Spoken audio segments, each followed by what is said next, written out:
All right, we're live. Welcome to another episode of the Talking Heads.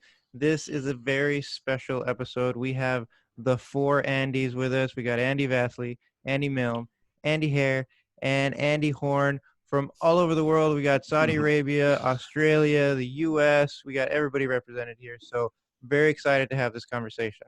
So this is how this is going to work. I'm going to break down the protocol real quick, and then we'll get started. So everybody's going to talk about what resonates most with them when it comes to the changing faces of health and physical education. The first person that talks is going to have 5 minutes to give what resonates most with them. And then there'll be a round of clarifying questions. Now, the round of clarifying questions should be about 3 to 4 minutes. And then everybody will share their thoughts about what resonates most with them as far as a conversation. So you'll have about 90 seconds to kind of summarize that. And then we'll have a final round of the original person having the last word, and they can talk about what has kind of changed in their mind, and they'll have 90 seconds to kind of talk about that. So to start off, this is what I want to do. I'm going to guess a number. Oh, I want everybody to guess a number. So I'm going to think of a number from 1 to 50. And whoever gets closest will go first, and we'll go in that order. Okay? So I'm going to write my number down. I'm going to write my number down so that everybody knows this is all legit. So 1 through 50. Think about your number. Think about your number. Double digits. It's double digits. I saw him write 2 digits. I don't know. All right, think about your number. Andy Vasily, you're going to go first. Okay, I am going to go with my favorite running back of all time, Tony Dorsett, number 33. 33. All right, Andy Milne. Michael Jordan once randomly had to wear the number 12 for Chicago Bulls. I'm going with 12. 12. Wow. Okay. Andy Hare. You know, the first thing that comes to my mind is the Vegas Vacation episode in the alternate casino, Guess My Number. So I'm going to win this time, and I was going 35. 35. And Andy Horne. I've got to stay true to my Michael Jordan, Chicago Bulls, The Last Dance, number 23. 23. All right. My number was number 25. I don't know if you can see that. 25. So we got, let's see, who do we got here? We got Andy Horne going first, and then Mr. Vasily going second, Andy Hare third, and Andy Milne, you're going to go fourth. All right, are we ready, boys? Love it. We're ready. All right, here we go. So Andy Horne, I'm going to put you on the clock. I will be the timekeeper for this. I'm going to put you on the clock. You got 5 minutes. What resonates most with you concerning the changing faces of health and physical education? Well, as I think about this, I think the global pandemic has really proven more than ever to test really our health triangle, that integration of our physical, mental, emotional, and social integration to our overall wellness. And, I think we've all had a chance to examine and reassess our own health behaviors and analyze how we either deposit to or withdraw from our health and well-being. And I think it's been interesting to see my school's response to this whole situation from an administrative standpoint and how they're trying to support students and staff. We had a pretty well-known psychologist, Dr. Lisa DeMore, host a couple webinar sessions, and she really talked about managing stress and anxiety and how to find positive coping strategies. And as I listened to her, I just kept saying to myself, like, this is what we try to do in health education. It's part of what we try to do.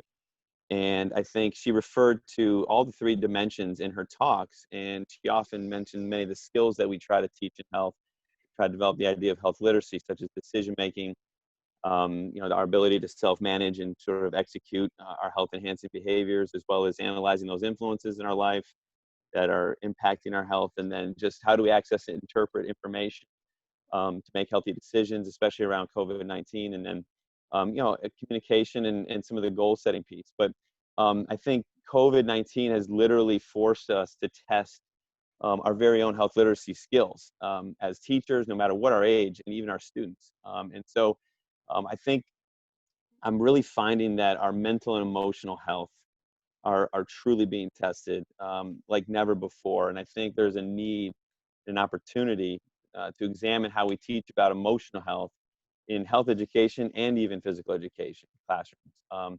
I recently read the book by Dr. Mark Brackett, the director of the Yale Center for Emotional Intelligence, called Permission to Feel. And it really opened my eyes to the latest research about the depth of emotional well-being.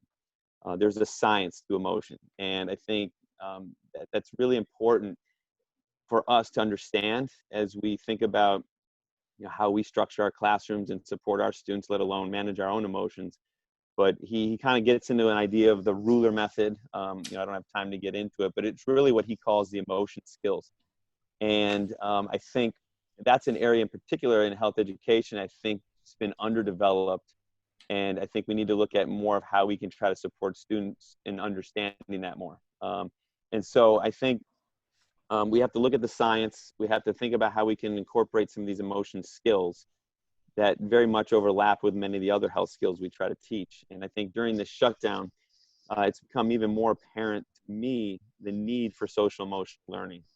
I think not having that daily peer interaction, a teacher to student interaction, I think it's really hampering the development in this regard. And I've noticed this quite significantly with my own kindergartner, as he's been I feel regressing, kind of playing down to his younger brother's age at 3 years old, rather than kind of thriving with that sort of peer influence and that other structure that we have from that social emotional piece.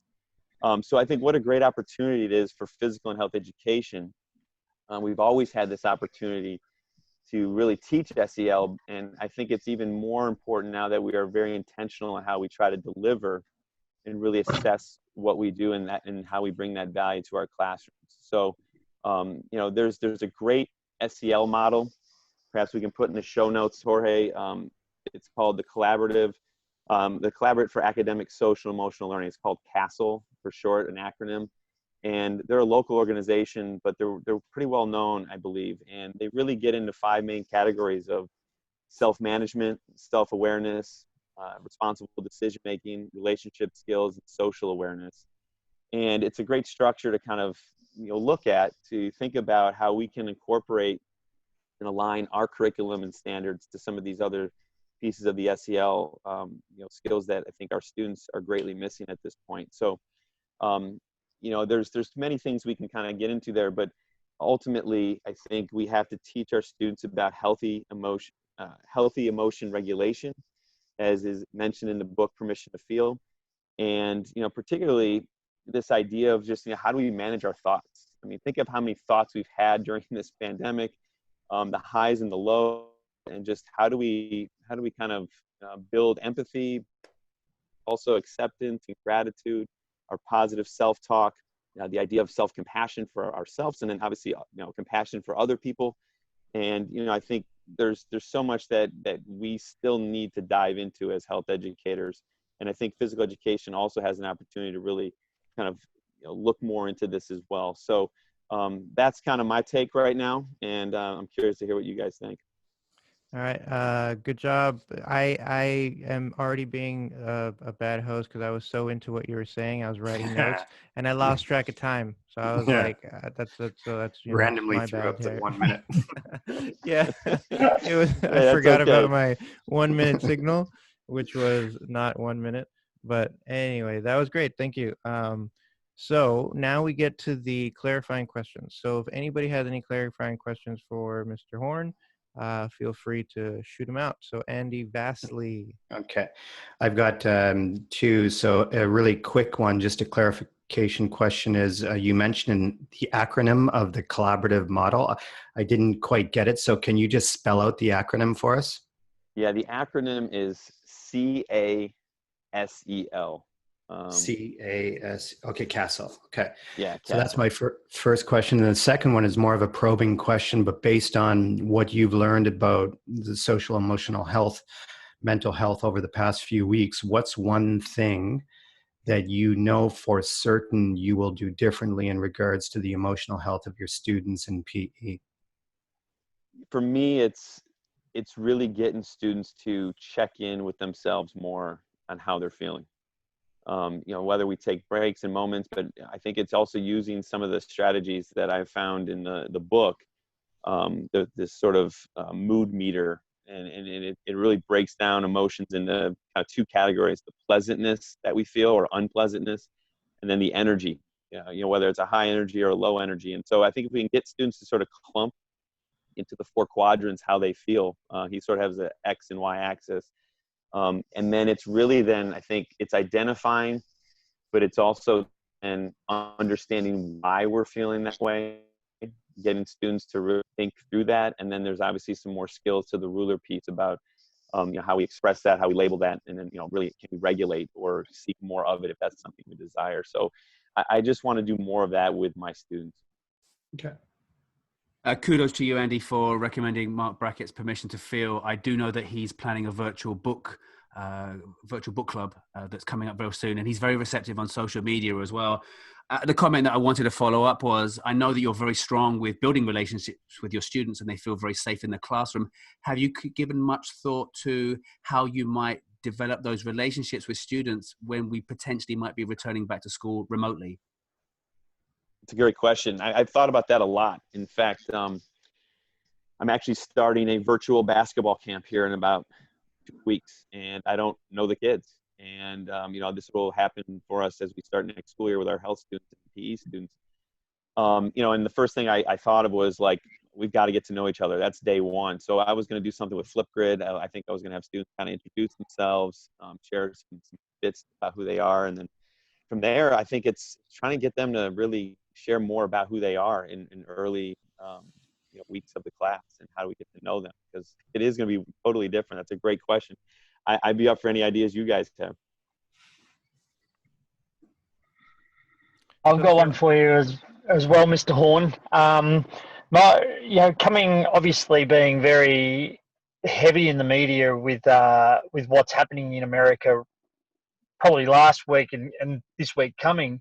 How can you take what I guess future Andy Horne's classes are going to look like and the priorities to support students like right now? I see it a lot from, I guess, what media represents, and I think about the kids over there as well and everything that has to go through that. So can that be applied in some form to start making that difference tomorrow? Are you referring to sort of the remote COVID situation or the social justice issues?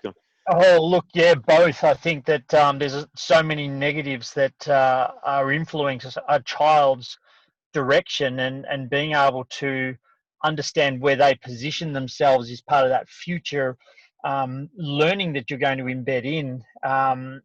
But the need seems to be right now, doesn't it, before the school year finishes? Yeah, I mean, it's a great point. I think I'm going to try to leave my students this year. We have 1 week left with just such resources and hopefully just some kind of uplifting. Like you can make a difference. Like we try to teach the idea of advocacy in our classes, and I think they realize more than ever I think this situation of being kind of shut down here for over 9 weeks is really, I think, allowed students to really practice health and really see the value in it, or realize really where they're struggling.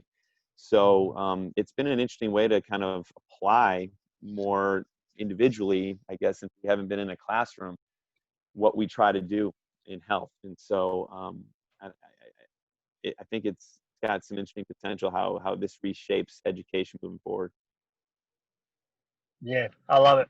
Yeah, it's good.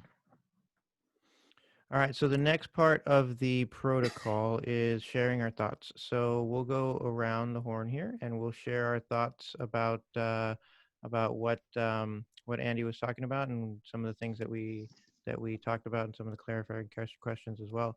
So let's go, Andy Vasily. Do you want to share your thoughts?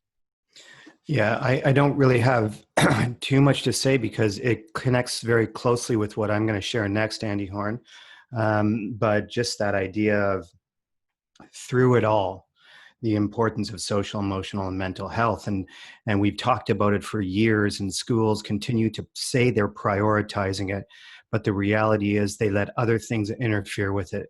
We do it on a daily basis as educators, and the schools being pushed by math and literacy data and testing just removes us from being more aware of the need to really focus on social, mental, and emotional health. And now's the time more than ever that we have to change the dynamic and the paradigm and really prioritize these things. So that's all I have to share there.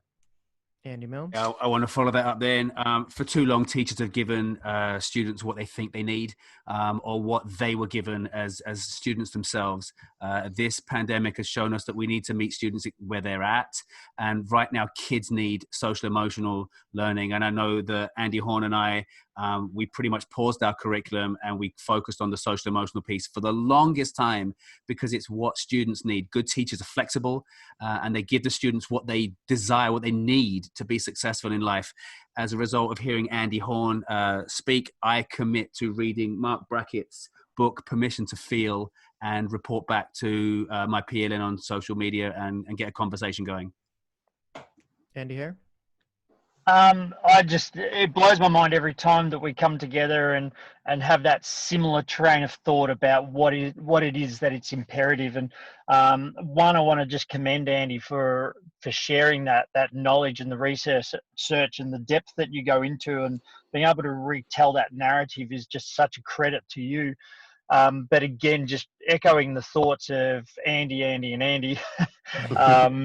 how the changing need is right there. And that's, again, what I'm going to reflect on a little bit as well, is what has been the priority of messy curriculum over the last year, and how I'm hoping to take that. So from what I can see for our listeners out there, this podcast is so important because it's going to echo different sentiments of how we've kicked it off with Mr. Horne. And so I wanted to say, when you were talking, Andy, I was thinking about the importance of sort of like a holistic idea of well-being, and how when one part is lacking, sometimes it affects other parts. And so now we're in this weird situation where we have this idea of social distancing or physical distancing, and I think it affects other parts of your wellness, because that's being neglected, so to speak. And it's going to be hard, and it's going to be difficult trying to figure out ways that we can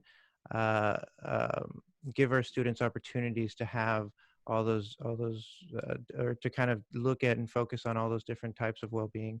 So yeah, that's definitely going to be a challenge, but I think definitely we can figure out ways that we can give our students opportunities to focus on their holistic well-being. And so I think this is my final thought, correct? Yes, final thoughts. I really appreciate all your feedback, and as I was listening to everyone, there were a lot of things that ran through my mind. But one is to kind of piggyback off you, Jorge. I think one of the things that I've really shifted in my career, and I think Andy, you were a big influence on this, is how do we just look holistically at the dimensions of a student's wellness, and really teach big picture. And we have a mascot, the Trevian.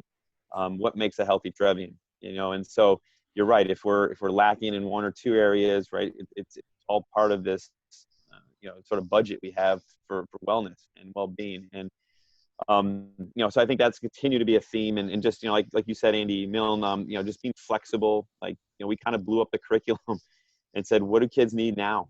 And as I actually sit here before this podcast, I'm watching the riots take place across the United States.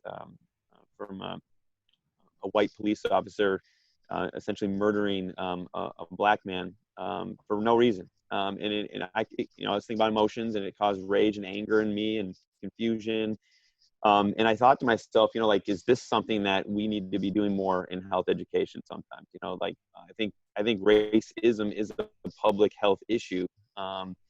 And there are things that I think, as you being adaptable and flexible, like it's just constantly trying to evolve and make your curriculum and relevancy to students and what they need at that time. So there's a lot we could go off that, but that's all I got for now.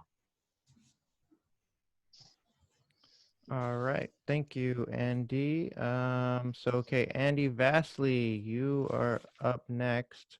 So your thoughts on the changing face of physical education and health.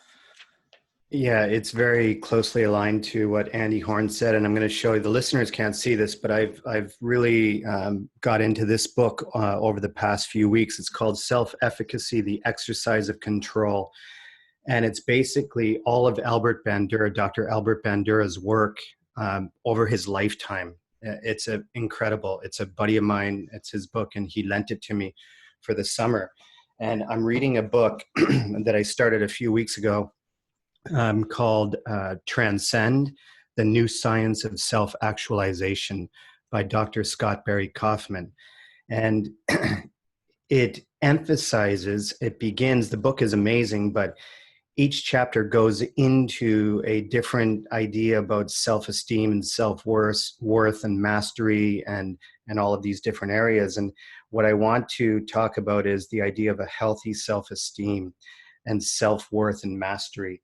And in Bandura's work, I just want to share one quote with you where he talks about through their intentional acts, people shape the functional structure of their neurobiological systems by regulating their own motivation and the activities they pursue.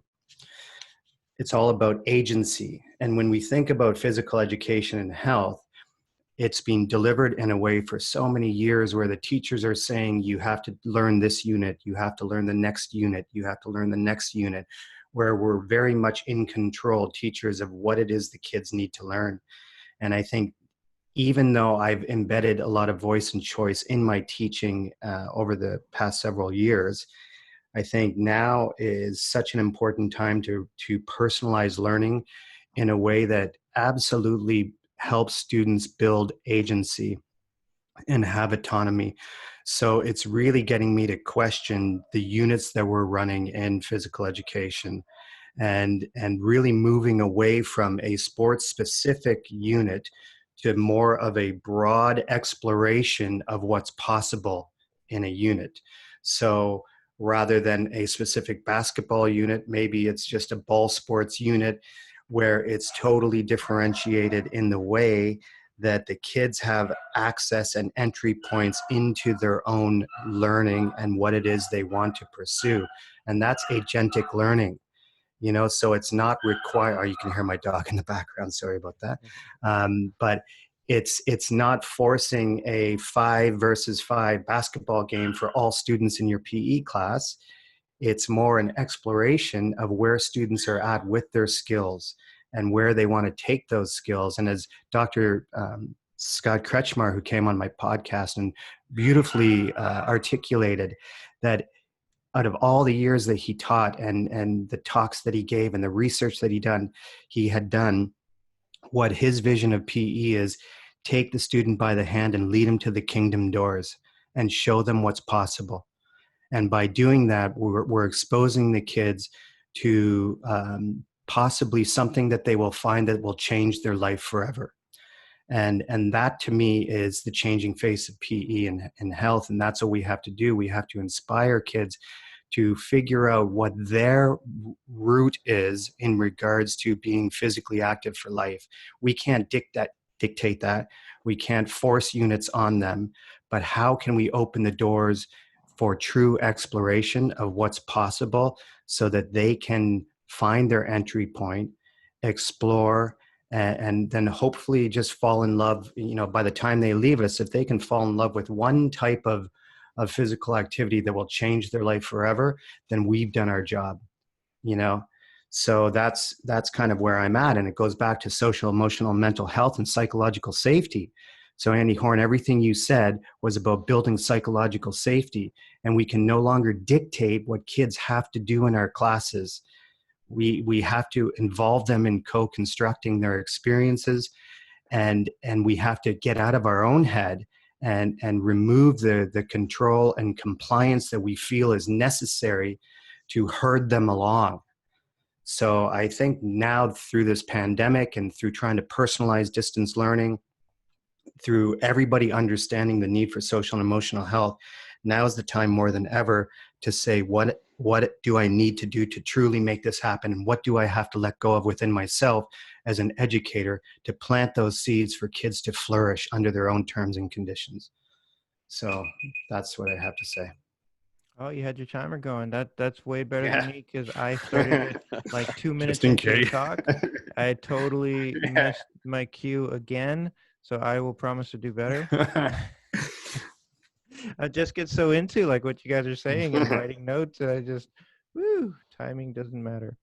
Okay, so next round of this, we're going into clarifying questions. Would anybody like to shoot out a clarifying question for Andy Vasily? Andy I Milne. want to probe just a little bit. I think the pandemic, lots of good is going to come from the pandemic. I think a lot of best practice is actually going to rise to the surface, and I can see that exploration and giving students advocacy agency when you're on the other side of a screen and you're suggesting to a student, okay, I need you to go and do something that motivates you and move, because as opposed to teaching 30 students in a classroom. And I was just going to wonder, in your experience, have you found the last couple of months more empowering, or has it made it easier for you to push that message of agency and exploration in order to motivate students to stay engaged at home? Yeah, that's a good question, Andy. One of the things that we've done is the first week of distance learning was pretty much like, these are your choices. When we had to back up and we had to say, hang on here, every family has a different context. Every kid has access to different equipment. What the hell are we doing? Actually saying you have to do A, B, or C, when they might not be able to do A and B and C because their home situation doesn't allow it. So it was more building what we found. It became very easy, and we looked at engagement, and we looked at the number of kids posting to Seesaw. What they were doing had increased when we shifted what was important, which was, okay, if you have this, if you have access to these supplies or equipment, you can pursue this. If you have these supplies, you can pursue something else. But totally honoring where the kids were at is easy to do.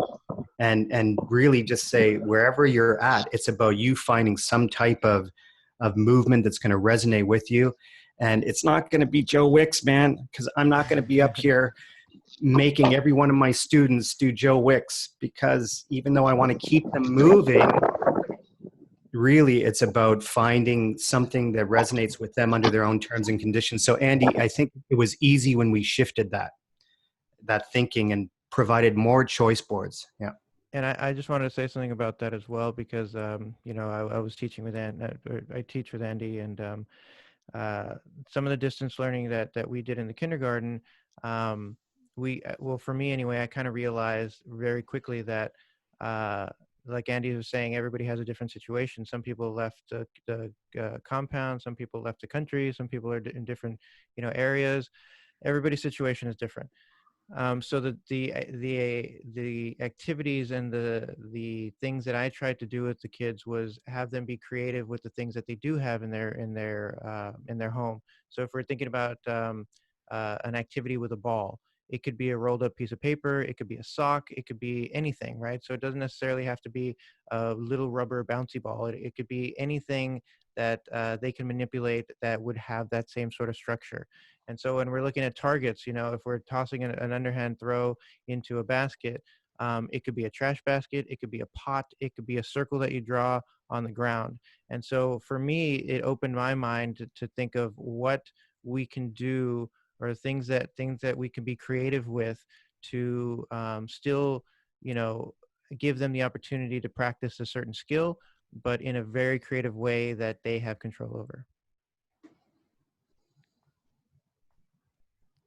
So would anybody else like to ask a question? Yeah, I'll shoot one.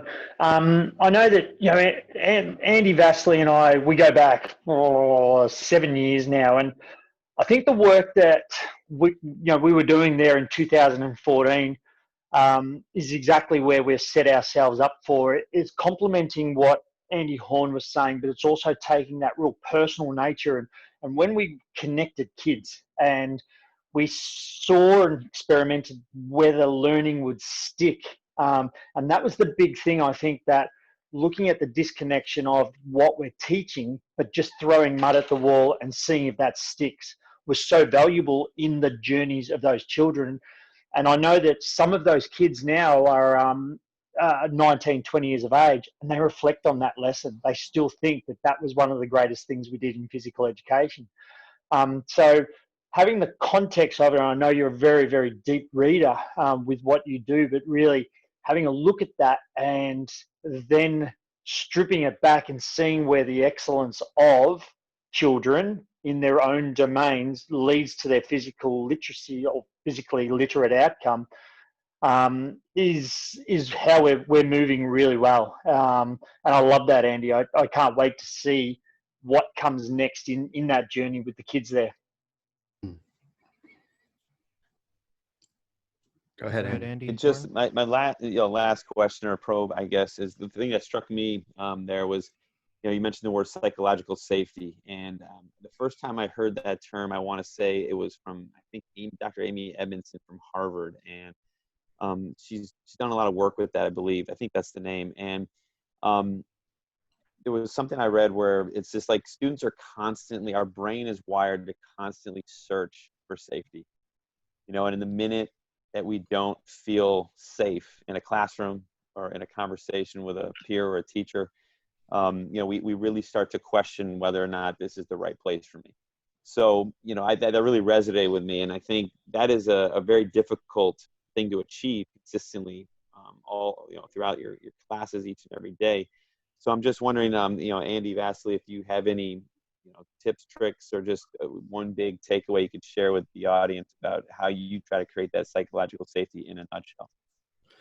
Yeah, I think it's constant experimentation and being very aware of the importance of it, and everything needs to revolve around that. And again, going back to the book Transcend by Scott Barry Kaufman, he talks about his research has absolutely shown that in terms of the kid's self-worth is very tied to their social value, and that even a slight rejection that they experience can have a big impact on their self-value. So we can't control every moment of class, but we have to put at the forefront psychological safety, and that then goes back to kids actively involved in engineering their learning experiences and building this culture over time. So it's not I don't think it's a one thing that you can do. It's just a constant reference point that we return to on a daily basis is, are my actions leading towards psychological safety or away from psychological safety? And holding that at the core of our heart and everything that we do in our interactions with our colleagues, but also with our students. So just that constant awareness and reference point, I would say. So I would like to say something about that as well. So at the Cow School, we all got trained in positive discipline, and I've been to several workshops, and I've read several of the books. I'm actually getting back into the positive discipline I think it's for the busy and overwhelmed parent or something like that, which is very relevant at this time because I have 2 teenagers and sometimes they're overwhelming. But one of the big things that they talk about in positive discipline is belonging and significance. And so I think that helps with the psychological safety aspect, to create spaces where everybody belongs and everybody has a significant contribution, no matter who you are. So creating this space where you meet those needs can go a long way with psychological safety. Mm-hmm. All right. So the next part is sharing your thoughts. So we'll go around and we will share our thoughts on what Andy has been saying. So Andy Horne, you want to start us off on this one? Yeah, well, the psychological safety, I guess, kind of was where I was heading with that one. But, I think, Andy, you really make me kind of think about how we need to have this barometer that is constantly, I guess, just analyzing, the environment in which we create and how intentional we are in creating that environment that's not only a safe space, but hopefully a brave space for students. And, the minute we aren't modeling that ourselves, or we might make a mistake, which we all will do, how do we then reflect and talk about that? And I think we can even show our own journey from an SEL standpoint, or at least a mental emotional standpoint, and how we learn from our mistakes and how we feel in certain times, and how our life impacts how sometimes maybe we teach or don't teach as well. So thanks for sharing that, and I appreciate you bringing up those resources. All right, Andy Hare, do you want to go next? Yeah, absolutely. And first things there, yeah, I really appreciate you, Andy, for the deep context that you've drawn out of my thinking, especially. And I just wrote a couple of notes there. You know, what I can get out of not only what you've just said, but the context of what we've said and spoken about over the last number of years is the search for the solutions in every single child.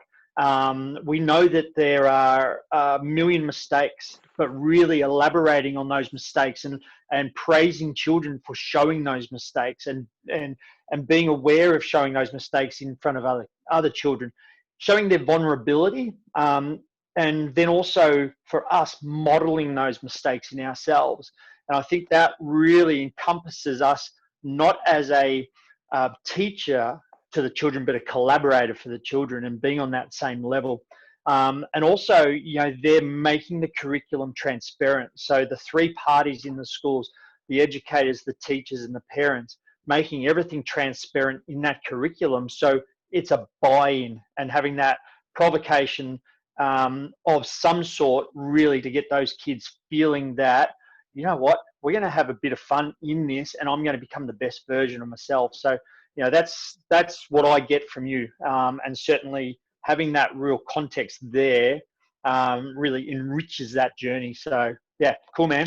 Cool, Andy. Yeah. Andy Milne. I 100% buy into everything that Andy was saying. I teach juniors and seniors for my PE class.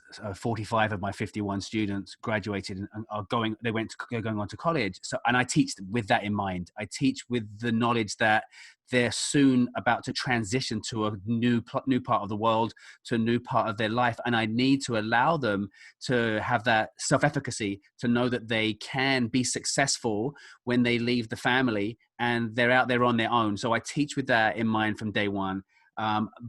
I reflect a lot. And in my 25 years of teaching, as wonderful as I think I am now, putting the needs and the social emotional needs of every child at the front of what I do, for the first 12 years of my teaching, I did not. And to new teachers out there who are listening to the voices of experienced teachers now, with everything that we've learned, understand that this was a journey for us to get to where we are right now. And there was a time when I wasn't empathetic and I never allowed children to explore.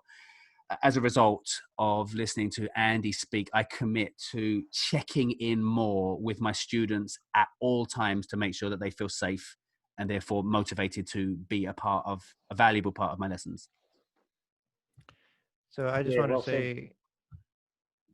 say that one of the things that I love to do in my class, and I teach kindergarten, is do those emotional check-ins with my kids. And sometimes I've realized in doing that sometimes just a tiny little action, and it kind of goes back to what Andy was talking about with intentional actions. A tiny little action can help reframe that experience for that child.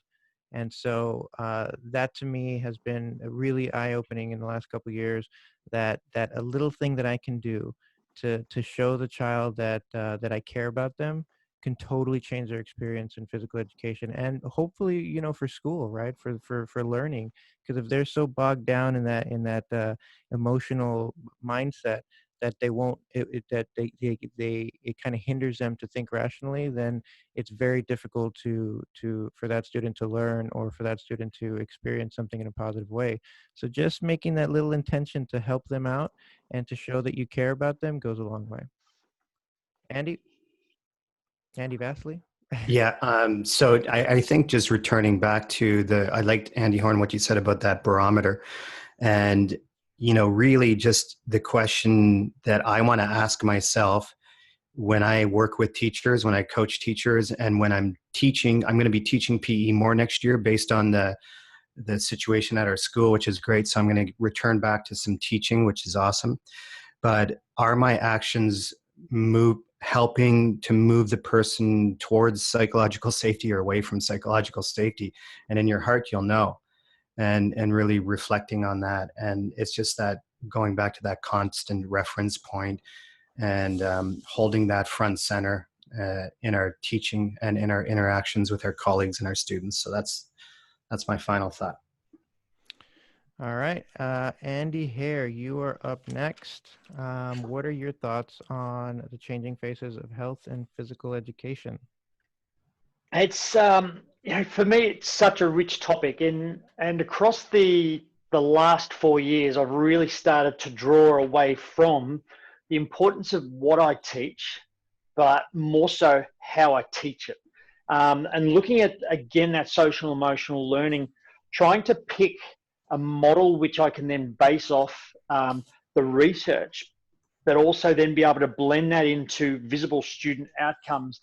Was initially really messy, but that was the greatest thing because I was able to adapt, change, play, see what really needed to fit. I adopted the research by Martin Seligman, a positive psychologist, and looked at the 5 areas. Well, there's now 7, but you're looking at the core 5 areas of his research, which were the PERMA model, with positive emotions, engagement, positive relationships, meaning, and achievements. And my curriculum, what I started to do and experiment with it was to break the year into chunks, and keep throwing the experiences to the kids inside those realms, trying to loosely follow a curriculum which was going to give them that physical literate content, but where Andy's sort of going to with Andy Vasily, is going to with his curriculum, we've sort of we've adapted to that with that holistic look at experimentation and driving to that one main idea.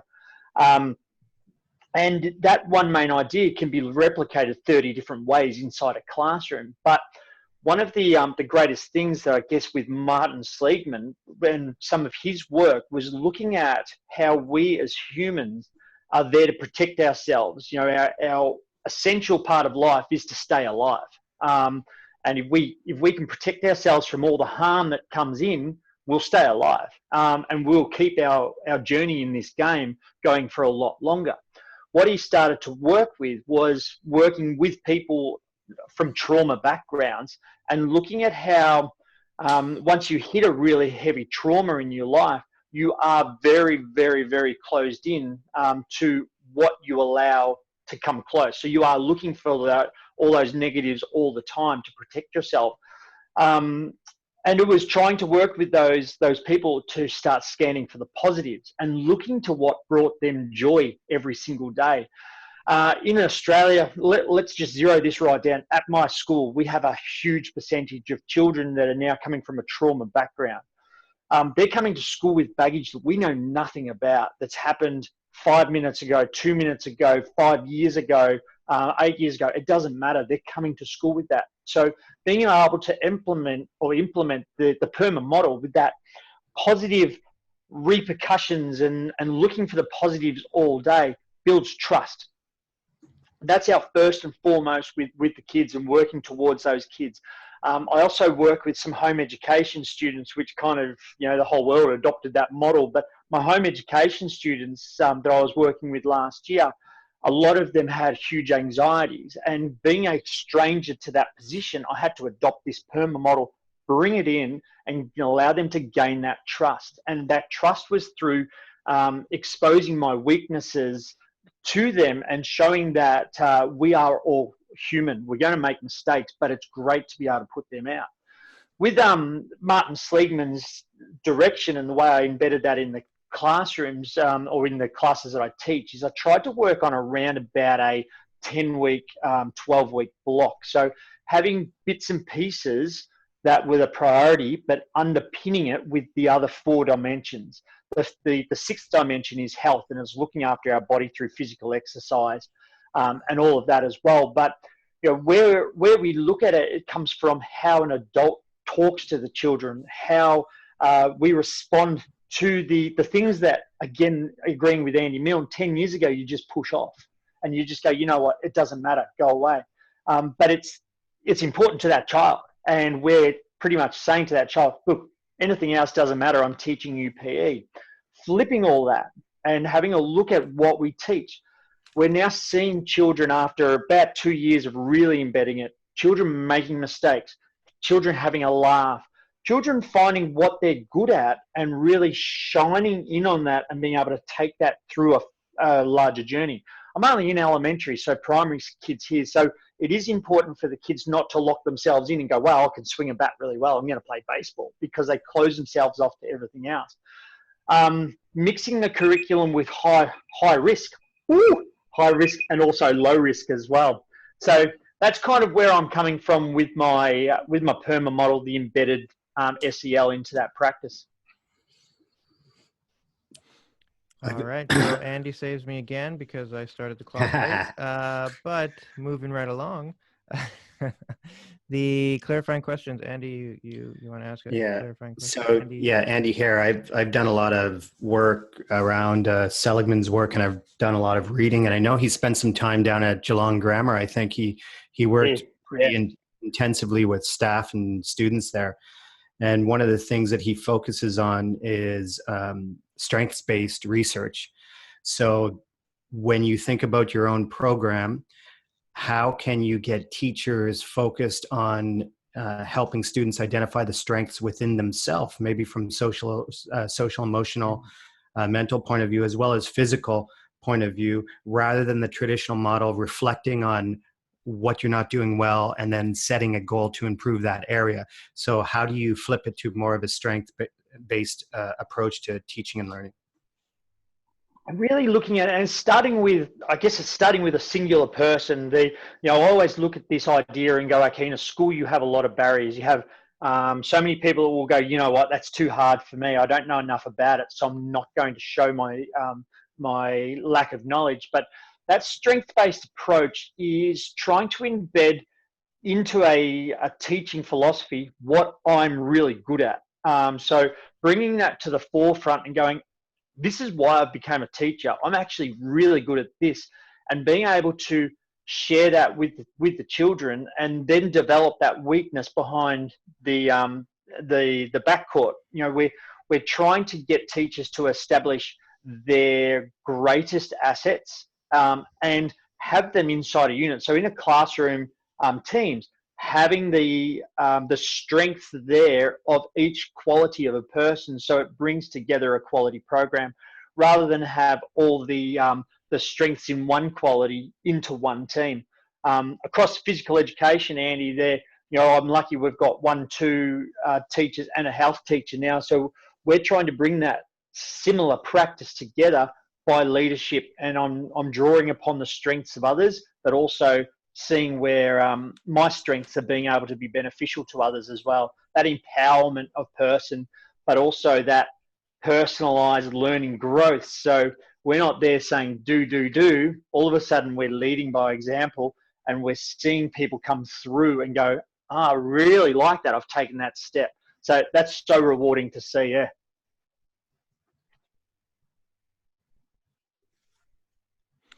All right. Does anybody else have a clarifying or probing question for Andy Hare?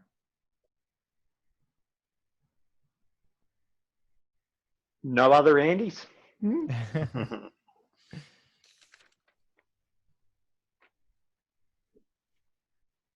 Yep, cool. So, I have a quick question. So, what are some practical ways that we can build trust in these times where we're socially distancing, or even teaching, doing distance learning? What are some ways or tips that you can give to help build trust with our students?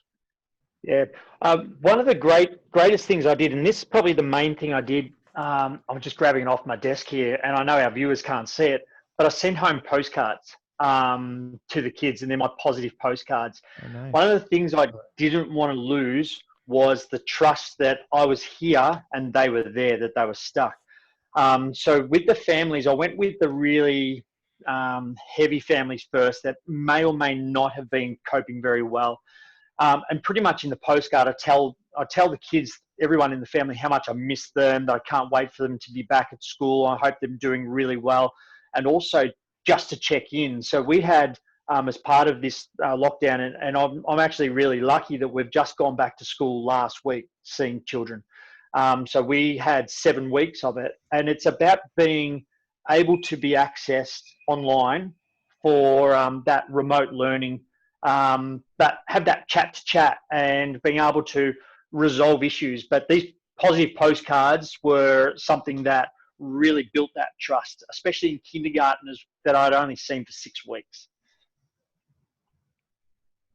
All right, so let's move on to the next section of sharing our thoughts. So, Andy Vasily, do you want to start us off on that one? Yeah, I love Seligman's work, and I've read so much of it, and his he's so amazing because as a clinical psychologist for 30 years, he was always looking at why people are so screwed up, and it was depressing to him. It depressed him. He hated his job. It was about darkness rather than finding the light in people. And what he focused, and Andy, you said this, was being what he calls a researcher of good and actively probing into finding the good in our life. And for me, having been a person who has suffered from anxiety and depression, it's really important for me if I find myself spiraling to really be aware of the good in my life, beyond just my family, who I love so much, but actively looking for the good in our life and what we need to be grateful for each day can change our neurochemistry. And it's something that I work hard to put into practice, even on shitty days. I work hard to put it into practice, and it does create that little shift when I need it. So imagine the power of teaching our students that, and that's kind of where I want to continue to go. So. Okay, sharing your thoughts. Andy Milne, you got any thoughts you'd like to share? I think just hearing Andy talk makes me realize that I need to read up more on trauma-informed practice. I've had a few people write blog posts for my blog, and I know that Nadine Burke-Harris has a really good TED talk called How Childhood Trauma Affects Health Across a Lifetime. And I need to go back to that. I need to watch that again and make notes, because I know that when we do eventually return to school, our entire population has experienced a trauma and we don't know how that's going to look 3 months, 6 months, 9 months down the line. We don't know how that's going to manifest itself. I don't know how that's going to manifest itself in my own family and my 6 and 8 year old. So I need to be more informed now so that I'm prepared if and when things erupt. Andy Horne? Yeah, and Andy Hare, I really appreciate you sharing that. I remember you talking about the PERMA model at the P Institute last summer. And so it's great stuff. And I think what really resonated with me, two things is just one, I just love how, Andy Vasily talked about too, is just how we can really just sort of shift to the positive, and how I think this gets back to some of what I was saying earlier, and how we really have this opportunity to create more positive emotions potentially in our classroom. And so there's I guess a psychologist, I believe, Dr. Lisa Feldman Barrett. She works out of Northwestern University, does a lot of work with emotions.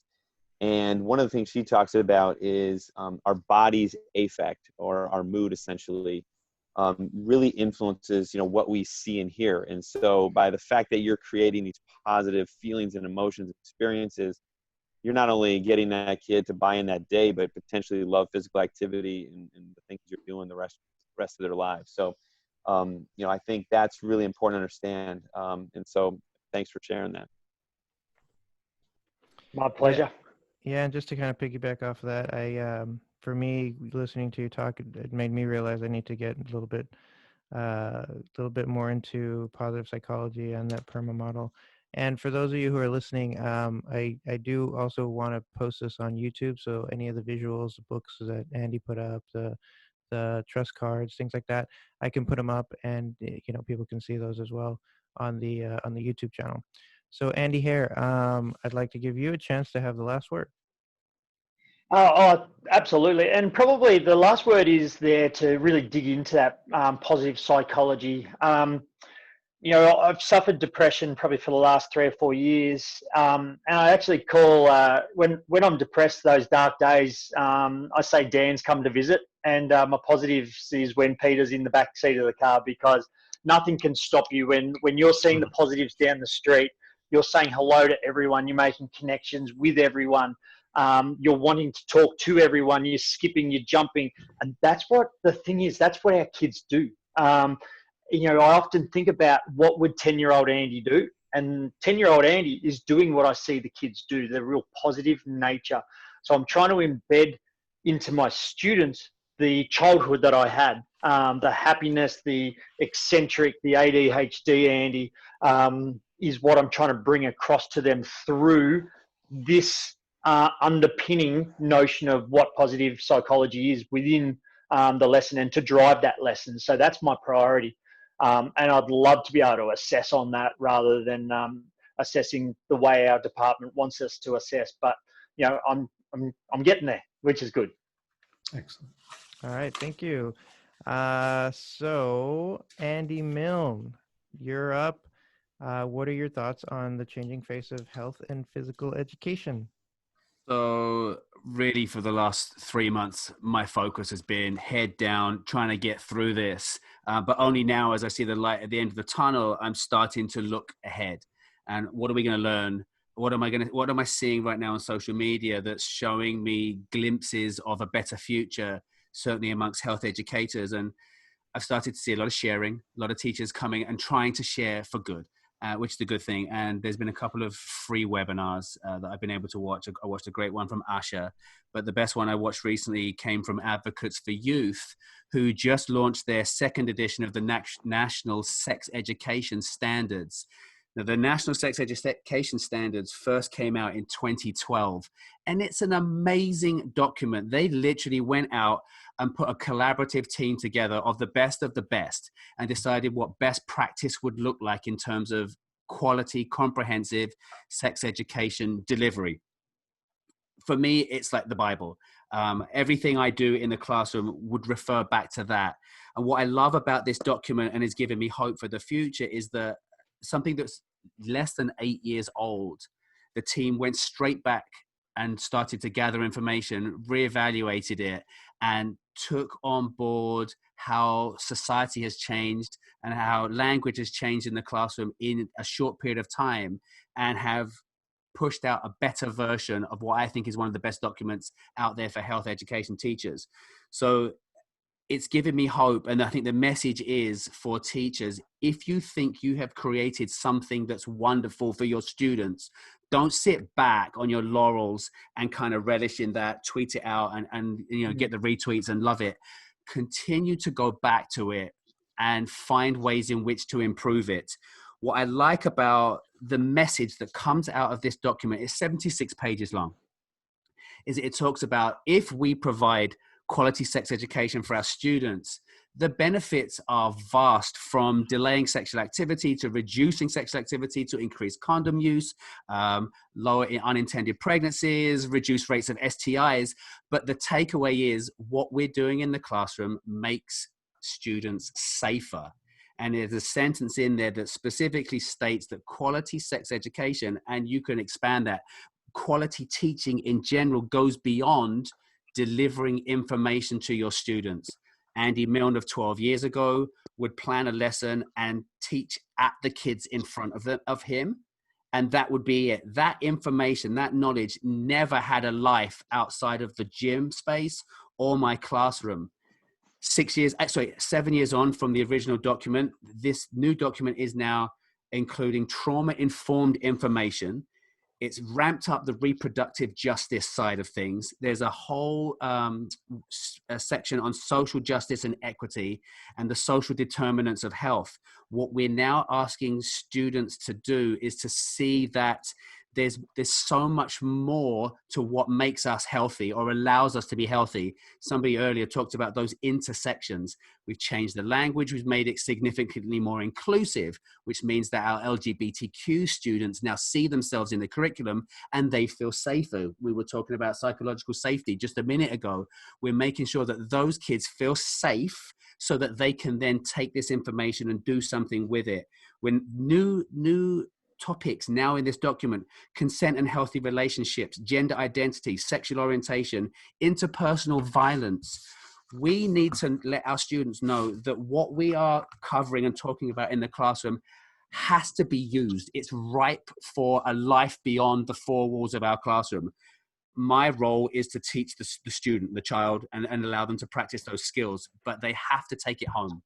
They have to take it home to their families and make somebody else a little bit healthier. Families then need to get together and look around and come together as a community. We know now, as a result of the pandemic, we know now as a result of the riots that are breaking out in the States, communities are rallying to have a louder, more powerful voice. Allies are now working with communities so that they can use their privilege to make sure that messages get out there. I need my students to know that what we talk about has to be taken outside. My kids are told that they are going to be future hirers and firers. They're going to be policy makers. They're going to be decision makers. They're going to hold budgets. I want my kids to know that what we talk about has a life of its own that will stay with them, that they have to release it out there in the community. So, and I think that document is a perfect example of that. I love the fact that it's a collaboration between the best of the best. They went out to teachers, sexuality experts, public health, medicine, social justice, and psychologists. We as teachers need to collaborate across the spectrum. We can't stay in our little silos. We need to collaborate across the school building, and we need to collaborate with the communities as well. And then I want to compare that to, so the 76-page document that took 8 years to put together, I want to compare it to a tweet that also inspired me that had some erroneous statistics in it, but it was the one about people wearing face masks. I want my students to know that the behaviors that they take out into the community have the power to make their communities healthier. I wear a face mask when I go out in public because it protects me, but I also wear a face mask because it's protecting you as well. What I am doing is having an impact on your health. And if you wear a face mask and I wear a face mask, we significantly reduce the transmission of COVID-19. And we know from the research that's coming now that the countries and the communities where face masks were pushed and embraced by significant members of the community, the transmission rate has been significantly lower than in communities where people were allowed to make their own decisions. So I want the future of health education. I want the message to be that we're all in this together. What I take can help make you healthier. What you bring to the conversation can make me better. And as a result, we can make our communities healthier as well. I hope I didn't ramble too much. That was great. Thank you. All right. So clarifying, probing questions. So I have a question. I'll start this one.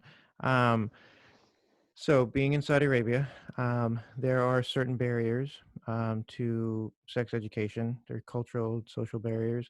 What would be your tips, recommendations for communities, elsewhere around the world that might have certain social and cultural barriers to teaching things like that in the school? I think some of the skills that we teach in the health classroom include accessing valid and reliable sources of information, and advocacy and goal setting. If you can't specifically talk about the content because it's frowned upon within your community, you can still give students those skills that allow them. Andy talked about he wants to leave his students before we wrap up the school year with resources. I need my students to know that although I might be talking about nutrition, the skills that we've talked about, where do I go and find the information? Where do I find my support groups within the school building and the community? You can take those skills and apply it to any content area. So for a young health teacher who is scared of teaching skills-based health because they're happier hanging their hat on their traditional content, they need to know that the skills that we teach in health can be applied in any content area. Yeah, Jorge, I'm gonna jump in here real quick if you don't mind.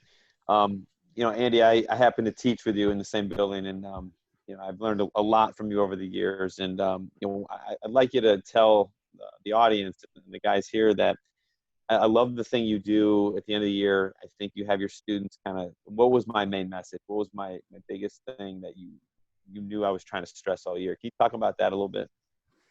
Yeah, I mean, we all do. We all ask our students for feedback, and I used to have traditional feedback. You know, what did I do well? What did I not do well? And for every kid that said I love nutrition, the other half of the class said I hated nutrition. The question that I asked that I valued the most is, what did you think the takeaway was? What, in our short time together, what did you hope I instilled upon you that you would take on into the community and beyond? In PE, I want my students, if pretty much would tell me that they know I want them to feel confident and competent and motivated, and they know that that's the takeaway. Be motivated to seek out movement opportunities. I want my students to know in their health classroom, it's not about getting an A in the class. You're going to get an A in my semester. It's about getting an A in life. Okay, and that's the most important takeaway. And they all tell me that they all know that I want them to be healthy. They all know that I'm giving them these skills because I know that they can not only make themselves healthier but others as well. Andy Vasily, you had a question. Yeah. So in looking at the curriculum and sex ed, and starting with personal boundaries, and going back to the idea of we don't know a kid's past.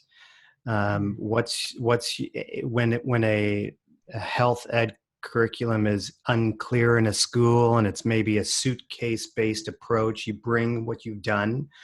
What is maybe an important reminder to teachers to most consider when it comes to teaching health ed in the earlier grades? That really is a good question, because obviously these are very personal questions and students might not even know how to voice what may have happened in the past. I'm very clear at the start with my communication. I let students know what we are going to teach. I let parents know what we are going to teach. And at any point, both parents and students can say, wait, I have a question or I have a concern. So I am forewarning them. I also make sure that my classroom is as safe a space as possible. I feel like all four of us are talking about safety because it's so important. My students need to know that they can come and talk to me. If they can't come and talk to me, I make sure that they have the resources. They know who else in the building they can go and talk to. And at the end of the day, we let the students know that we are mandated reporters. And if they do decide to reveal something to us, we are going to make sure that they are as safe as possible, and we'll go to the person in the building who can best help them. And as much as we make that explicitly clear, every year I get 3 or 4 students who will feel comfortable enough to reveal something to me that means I have to then find a safe avenue for them. I'm not skilled in that. I'm not trained in that, but I know who to go to in the building and in the community who can then take them on that next part of the journey, whether that's towards recovery, help, or what have you.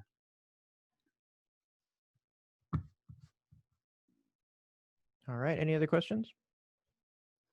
Okay, great. Let's go to the sharing our thoughts portion. Andy Hare, do you want to start us off?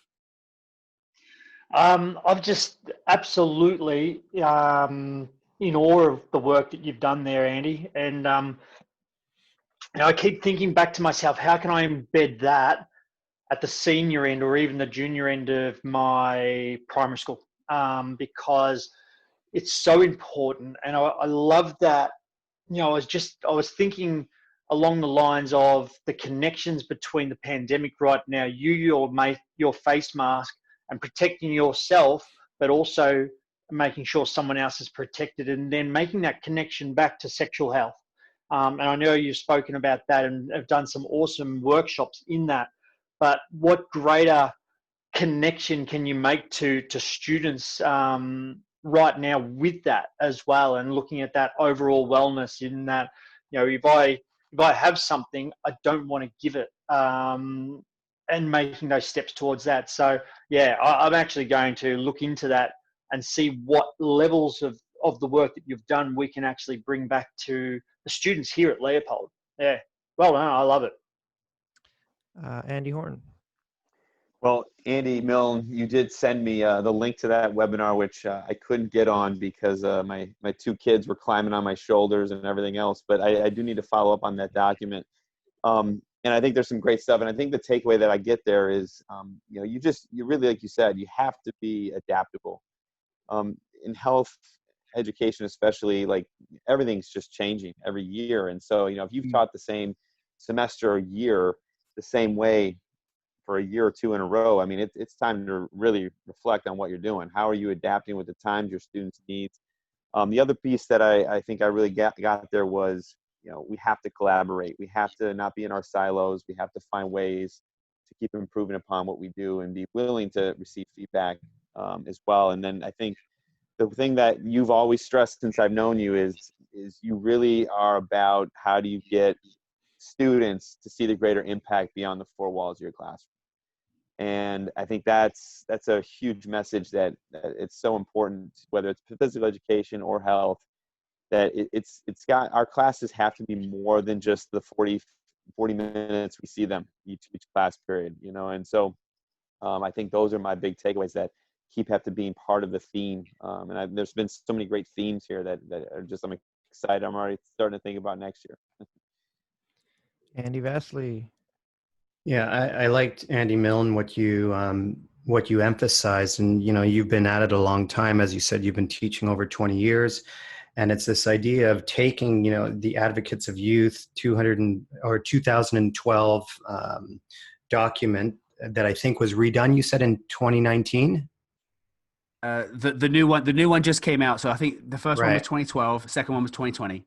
Right. So, but what you emphasized was taking it and then finding ways to improve it. And that's great teaching right there.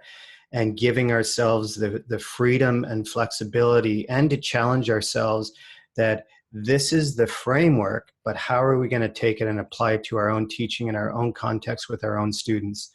And that's where great teaching is rooted, in taking these ideas and finding ways to improve it based on our own unique strengths as an educator, but also understanding our students and our context that we operate in. And that's so important in everything that we do, is finding the freedom within ourselves to find ways to improve it and make it better.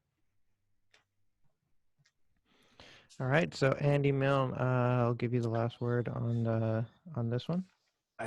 From an American perspective, I know that if and when we return in the new school year, budgets are going to be tight. I know that specials, arts, PE, health, music are going to find it tough. We need to let people know the value that health and PE brings to their kids and their families and their communities. We need to let parents know that we're giving value for money. If you're teaching in the old ways, your program deserves to be cut. If you're giving value for money for your kids and your families, then your students and their families will fight for you to make sure that your subject area doesn't get cut. All right, thank you. So what I want to do to finish this out is I want to give everybody 1 minute, and I'm actually going to time it this time because I've neglected it the whole show. So I'm going to make up for it now. You have 1 minute, final thoughts, close us out. And we will go in, can we do reverse order? We'll just do it on how it looks on my screen here. So Andy Horne, I'm going to let you go first, and then Andy Hare, Andy Milne, and then Andy Vasily will close us out. Does that sound good? Jorge Rodriguez will close us off. It's your show, man. No, you're going to close us out. So I'll do the intro part. I do all the middle stuff, and then you guys have the power stuff. Okay. So we'll go Andy Horne first. You got 1 minute on the clock. Yeah, I think it's been such an honor to be a part of this conversation, and I've really enjoyed listening and learning, and I'm scribbling down notes as we speak. And I think everything we've said, if you really look at the big picture, you can find ways to interweave really everything we've said, and how that can make such a stronger educational experience for our students. And self-efficacy idea, I'm gonna dive into that, Andy Vasily. I want to learn more about that resource. And the PERMA model, I'm going to keep coming back to the positive psychology stuff. I really want to kind of look at this Advocates for Youth document and see how we can continue to create better sex education programs in our school. So it's been a great experience, and looking forward to seeing how if these things do evolve as the future and our concerns about health and PE. So thanks for having me. Awesome. All right. 51 seconds. Great job. Andy Hare, you're up. Ready? Go. So I've been thinking along these follow. Oh, sorry, I'll start that one again. I've been thinking along these lines. So, we as educators right now we're able to adapt. If we're true to our word, we can adapt our program and really mold it, experiment to break it. But I guess the final word that I want to have is I wonder how I can get this to the brand new PE teacher next year and show them this is what PE looks like, rather than adopt what's been done. And we all have a hero along that pathway. But looking to now embed that with new PE teachers and going, I really would love for you to concentrate on the whole child first, and then come back down, and now let's look at what they can do once they 100% believe, and also that knowledge of when the wheels fall off, how can I get that happening back on? So that's my big wondering. I guess I'm looking at that as a wrap up. Again, I can't believe that we've got the 4 Andys in the room, and just, to be involved in that, I'm just so glad. Thanks, Mum and Dad, for calling me Andy. Woo!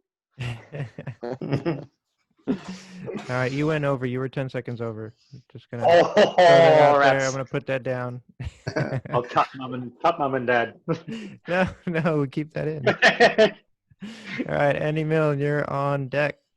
I just want to acknowledge the fact that we're all in the middle of a pandemic, global pandemic. Our classes are built up of students from different parts of the world and with different experiences. But for the first time, perhaps, we've all shared an experience. When we get back to school, I think it's very important that we acknowledge that. We let kids talk about it freely and get it out, and then say, how do we let what we've just gone through change how we're going to move forward? For teachers in the States who are listening, look after yourself. It's been tough. I'm a 25-year veteran, and it's been the toughest year of my life. Look after yourself first. You cannot serve your students if you yourself aren't moving, eating, sleeping, and you haven't got your brain right. So put yourself first, come back recharged, and I promise you next year is going to be much better than this current one. All right, thank you. And Andy Vasily. So for me, it's just the power of connection. And we look at Andy in Chicago. You guys, it's 12:30 now for you. We look at Andy here in Australia. I think it's 3:30 now for you. Jorge and I, 8:30 in the morning. And it's doing things that matter, and this really matters to me, and having these discussions. And when I think of that, something that matters to me, for example, on a small scale, is my mandate with Jorge every Thursday, almost Thursdays. We literally have a 20-minute window to have a quick lunch together and just catch up. And for me, I get to his gym and we have a quick conversation, but it's that check-in, and I know it matters to me, and I think it matters to Jorge as well, and it's that connection. So it goes back to having conversations that matter and fuel us and keep us going. And this is a perfect example, as you said, Andy Milne, in the middle of a pandemic. We're taking the time across so many time zones around the world to come together to have conversations that matter. So do things that matter, that make you better. Yeah, that's awesome message. Andy went over time as well. I'm just going to drop that there. You were 9 seconds over, so. Must be an Andy thing. No, well, I just want to thank everybody for being on the show, for coming together and talking. I think it was an amazing conversation.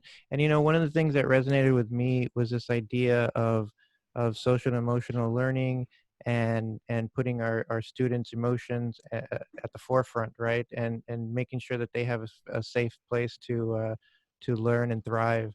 I think that for me was big, and it was a big sort of ongoing theme to also look at the positive in such a crazy world that we live in right now. Intentionally looking at the positive and intentionally doing positive actions for the people around us, I think is huge. So thank you all for coming on the show. Thanks for sharing your stories, your message, and I really appreciate everybody's time. Hey, group photo, everybody. Thank you, Give us a wave. Give us a wave. Thank you, Jorge. Thanks, Jorge. It's been a pleasure. Thank you, Andy. Absolutely. Thanks, Lucha. Oh, sorry, no one's meant to know about